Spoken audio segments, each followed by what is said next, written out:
अजित पवार तसा चांगला माणूस आहे, उगाच अजित पवारवर चिखलफेक होत आहे असं वक्तव्य केलंय आता माणिकराव कोकाटेंनी. आधी माणिकराव कोकाटे काय बोलले ते बघा, मग आपण बोलूया.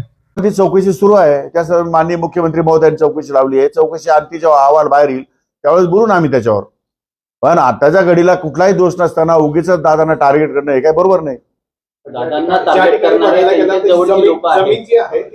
कोण टार्गेट करतं हे मला त्यावर काय भाष्य करायची नाही, परंतु अननेसेसरी दादांच्या संदर्भामध्ये जे वक्तव्य होत आहे ते काही योग्य नाही. दादा तशा विचाराचा माणूस नाहीये.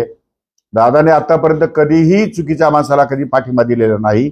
त्यामुळे तुम्ही त्या बाबतीमध्ये दादाच्या बाबतीमध्ये तो तुमच्या मनातला गैरसमज जो काय असेल तो तात्काळ काढून टाका आणि या संदर्भामध्ये तुम्ही कुठेही या ठिकाणी भाष्य करण्याची गरज. पहिली गोष्ट पहिले पेपर तपासू द्या. सरकारने चौकशी लावलेली आहे. चौकशी अंती जे काय अहवाल बाहेर येईल त्याच्यावरती खुलासा करता पार्टी वरिष्ठ त्याच्यावरती खुलासा करतील ना. पण एकनाथ खडसेंनी राजीनामा दिला ती गोष्ट वेगळी होती. दादांनी राजीनामा द्यावा. आज काय घडले काय? मुळात काही घडलंच नाही. तुम्ही राजीनामा मागताच का? काही घडलं तर राजीनामा मागण्यात मजा आहे ना. तुम्ही उगीच मी तेच सांगण्यात सातसा म्हणून तुम्ही भूमिका वाढवताय. काय घडलंच काही नाही महाराष्ट्रामध्ये तर उगीच त्याची दळचामा करताय तुम्ही. माणिकराव कोकाटेला समजायला पाहिजे की अजित पवार 72,000 70,000 कोटीचा घोटाळा करून साफ झाला वॉशिंग मशीन मध्ये जाऊन.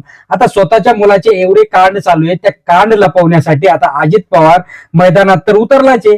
माणिकराव कोकाटेला काय, माणिकराव कोकाटेचं कोण ऐकणार आहे? माणिकराव कोकाटेने कितीही आटापिटा केला तरी सत्य जे ते सत्य काही लपणार नाहीये. ज्या पद्धतीने माणिकराव कोकाटे चाटुगिरी करतोय, याच माणिकराव कोकाटेला अजित पवारने त्या कृषी मंत्री पदावरनं हटवलं होतं. आता त्या हटवल्यानंतर देखील माणिकराव कोकाटेला क्रीडा मंत्री बनवलं. एवढं इज्जत काढली. क्रीडा मंत्री का बनवलं तर हा रमी खेळताना सापडला होता विधानसभेमध्ये. आता याने त्यावेळेस तरी बोलायला पाहिजे होते की साहेब माझ्यावर आता हे क्रीडाचं जे काही हे म्हणजे रमी खेळण्याचं डाग धब्बा लागलाय, तुम्ही दुसरं खातं द्या. पण अजित पवारने जे खातं दिलं तेच खातं या चाटूने घेतलं. म्हणजे काय तर हे चाटूंना कितीही बोला काहीही बोला काही फरक नाही. आणि एवढा मोठे जे काही एकावर एक कांड होत आहे, 1800 कोटीचा व्यवहार, 500 कोटीचा दुसरा घोटाळा, अजून काही घोटाळे बाहेर निघतायत आणि त्याच्यातच अजित पवारची बाजू हा घेताना दिसत आहे.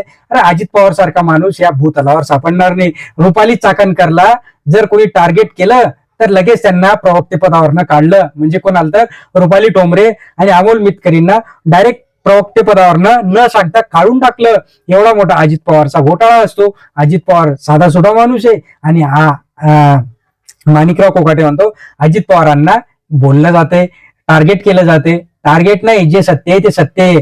फक्त तुम्ही काय करणार, तुमच्याकडे मीडिया पण तुमचीच आहे आणि पैसा तुमचा आहे, सत्ता तुमची आहे. कुठल्याही सत्तेत जा, आपल्याला सत्तेत राहायचं आहे.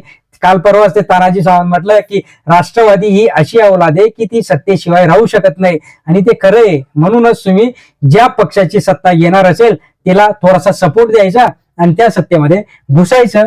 हे अजित पवारला चांगलं जमतं बरं का माणिकराव कोकाटे. तुम्ही समजून घ्या. मित्रांनो, तुम्हाला काय वाटतं नक्कीच कमेंट बॉक्समध्ये कळवा. चॅनलला सबस्क्राईब करा, लाईक करा.